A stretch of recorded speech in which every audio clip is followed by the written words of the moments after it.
আসসালামু আলাইকুম ওয়া রাহমাতুল্লাহি ওয়া বারাকাতুহু। আশা করি আপনারা সবাই ভালো আছেন। আজকে আমি আপনাদেরকে দেখাবো কিভাবে একটি গিগ পাবলিশ করার পর ইনঅ্যাক্টিভ থাকতে পারে, যদিও সেটা অ্যাক্টিভ দেখায় তারপরেও। আবার ইনঅ্যাক্টিভ গিগকে কিভাবে অ্যাক্টিভ করতে হয় সে বিষয়টিও আমি আপনাদেরকে দেখাবো। তো প্রথমে আমরা যেটা করব সেটা হলো যে প্রথমে আমরা প্রোফাইলে যাব।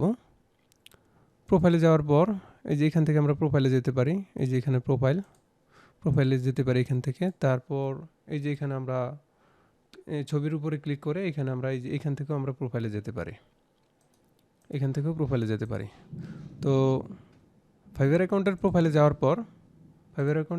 যাওয়ার পর আমরা এখানে দেখতে পাচ্ছি যে এই ৩টা গিগস অ্যাক্টিভ রয়েছে।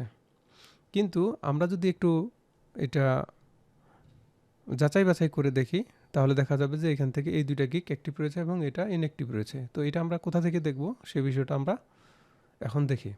তো এটার জন্য আমরা যেই পেজেই থাকি না কেন আমরা একেবারে নিচের দিকে চলে আসবো। নিচের দিকে এসে হেল্প অ্যান্ড সাপোর্ট, এই যে support and education, help and support. আমরা যদি অন্য একটা পেজের মধ্যে যাই, যেমন এই পেজের মধ্যে গেলাম, এই পেজে যাওয়ার পর আমরা যদি একটু নিচের দিকে আসি, নিচের দিকে আসার পর আমরা দেখতে পাচ্ছি যে support and education, help and support. এই হেল্প অ্যান্ড সাপোর্ট এইখানে আমাদেরকে যেতে হবে। তো এইখান থেকে আমরা করি হেল্প অ্যান্ড সাপোর্ট, এটাতে ক্লিক করলাম, নতুন একটা ট্যাব নিলাম।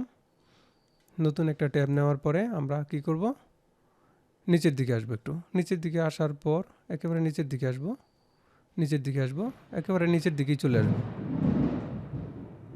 এই যে এখানে আমরা দেখতে পাচ্ছি কন্টাক্ট আস, এই কন্টাক্ট আসে আমরা ক্লিক করব। কন্টাক্ট আসে ক্লিক করার পর আমরা দেখতে পাচ্ছি যে hello, how can we help you. তো এখানে এসে আমরা যেটা করব, এখানে সেলিং অন ফাইবার, যেহেতু আমরা ফাইবারে সেল করতেছি, তো এখানে আমরা ক্লিক করব। এখানে ক্লিক করার পর ফাইবারের সেলিং সংক্রান্ত অনেকগুলো বিষয় রয়েছে। আমাদের যেইটা সাপোর্ট প্রয়োজন আমরা সেই সাপোর্টটাই এখান থেকে নিতে পারবো। তো আমাদের যেহেতু গিগটা অ্যাক্টিভ আছে কি না, গিগ সংক্রান্ত অ্যাক্টিভ নাকি ইনঅ্যাক্টিভ সেটা আমরা ট্রাই করব, সেটা আমরা দেখব। তো এই জন্য আমরা এখানে ক্লিক করব। তো এখানে ক্লিক করার পর আমরা এখন যেটা করব সেটা হলো যে গিগ স্ট্যাটাস দেখব আমরা। এখানে আমরা ক্লিক করব। এখানে ক্লিক করার পর আমরা এখান থেকে গিগের স্ট্যাটাসগুলো আমরা দেখি। তো প্রথমে আমরা এই যে এগুলোর উপরে আমরা ক্লিক করব, এটার উপরে ক্লিক করলাম, গিগ স্ট্যাটাস অ্যাক্টিভ। দ্বিতীয়টার উপরে আমরা একটু ক্লিক করি, গিগ স্ট্যাটাস অ্যাক্টিভ, এটাও অ্যাক্টিভ রয়েছে। তারপর তৃতীয় গিগটার উপর যদি আমরা একটু ক্লিক করি তাহলে আমরা এখানে এসে দেখতে পাচ্ছি যে your gig is active but it needs further review before it will appear in search results, contact support and we will help you out. অর্থাৎ কন্ট্যাক্ট সাপোর্টে যোগাযোগ করতে বলছে। তো এইখানে আমরা এই ফাইবারের কন্ট্যাক্ট সাপোর্টে আমরা যোগাযোগ করব। যোগাযোগ করে আমরা আমাদের এই ইনঅ্যাক্টিভ গিগটাকে অ্যাক্টিভ করে ফেলব। তো এই অবস্থায় যদি আমরা দেখতে পাই তাহলে আমাদেরকে ধরে নিতে হবে যে এটা ইনঅ্যাক্টিভ রয়েছে, কেউ সার্চ দিলে সেটা পাবে না। আচ্ছা, তো এটার জন্য আমাদেরকে কি করতে হবে, আমরা এই যে কন্ট্যাক্ট সাপোর্ট এখানে ক্লিক করব। আমি নতুন একটা ট্যাব নিলাম। নতুন একটা ট্যাব নেওয়ার পরে এই যে এখানে আমরা দেখতে পাচ্ছি কি, এই যে সাবজেক্ট দেখতে পাচ্ছি, এখানে আমরা সাবজেক্ট লিখব। এখানে দেখতে পাচ্ছি আমরা ডেসক্রিপশন, এখানে আমরা ডেসক্রিপশন লিখব। তো এর আগে আবার এখানে বেশ কিছু বিষয় এখানে বলা রয়েছে যে অ্যাটাচমেন্ট, এখানে যে do not share sensitive information, যেমন যেমন এখানে হচ্ছে your credit card details, personal ID number, এগুলো দেওয়া যাবে না আর কি। এখানে আমরা সাবজেক্ট দিব, ডেসক্রিপশন দিব এবং গিগ। তো এই গিগে এসে আমরা চাইলে অন্য গিগকেও এখানে সিলেক্ট করে দিতে পারি। এই যে এখানে আমরা অ্যাটাচমেন্ট দেখতেছি, এই অ্যাটাচমেন্টে আমরা কোনো ফাইল অ্যাড করে দিতে পারবো, অর্থাৎ ইমেজ অথবা অন্য কোনো ফাইল যেগুলো আমাদের প্রয়োজনীয় ওদের সাথে যোগাযোগ করার জন্য সেটা আমরা এখান থেকে দিতে পারবো। তারপর যদি আমরা সেন্ড রিকোয়েস্টে ক্লিক করি তাহলে আমাদের এই রিকোয়েস্টটা চলে যাবে। তারপর ওরা যাচাই বাছাই করবে, যাচাই বাছাই করার পরে তারা যদি সব কিছু ঠিকঠাক মতো পায় তাহলে তারা সলভ করে দেবে। তো তাহলে এখন আমরা গিগটা যেহেতু ইনঅ্যাক্টিভ রয়েছে আমরা অ্যাক্টিভ করার জন্য একটা সাবজেক্ট লিখব। যেমন এখানে আমি এই সাবজেক্টটা দিয়ে দিলাম, যেমন আপনাদেরকে আমি এখান থেকে আমি একটা নোটপ্যাডে এটা রেখে দিয়েছিলাম, এই যেটা আপনারা ঠিক এটি দিতে পারেন ইনঅ্যাক্টিভ গিগকে অ্যাক্টিভ করার জন্য। আমি এটা দিয়ে দিলাম, আর ডেসক্রিপশনে দিয়ে দিলাম এটা।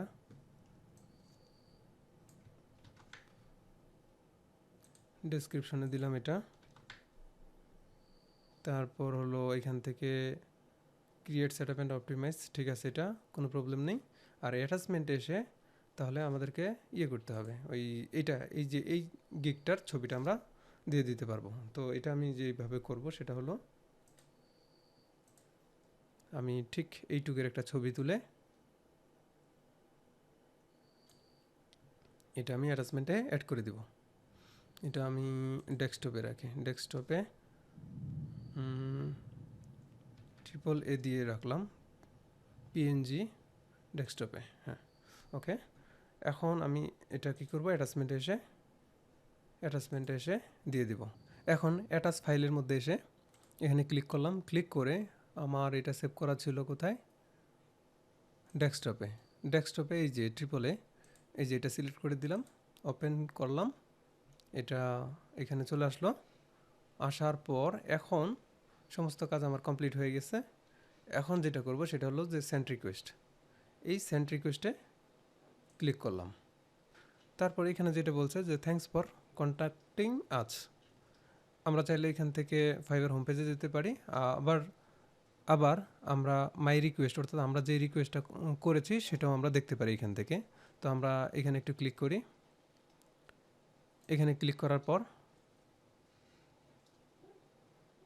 আমরা এখানে দেখতে পাচ্ছি যে আমরা এই যে একটু আগে 3 মিনিট আগে আমরা একটা রিকোয়েস্ট পাঠিয়েছি। যে রিকোয়েস্ট এখানে সাবজেক্টটা দেওয়া রয়েছে, এখানে হচ্ছে আইডি নাম্বারটা দেওয়া রয়েছে, এখানে ক্রিয়েট কয় মিনিট আগে, কতক্ষণ আগে, এগুলা এর আগে এই ওনার এই অ্যাকাউন্টের জন্য এর আগে এগুলা রিকোয়েস্ট করেছিলাম। লাস্ট অ্যাক্টিভিটি এবং স্ট্যাটাস হচ্ছে এটা ওপেন করা হয়েছে, আর এগুলো সলভ করে দিয়েছে, এই আর কি। এই যে এখান থেকে আমরা আরও অন্যান্য বিষয়গুলো দেখতে পারি, ঠিক আছে। তো এই হলো বিষয়।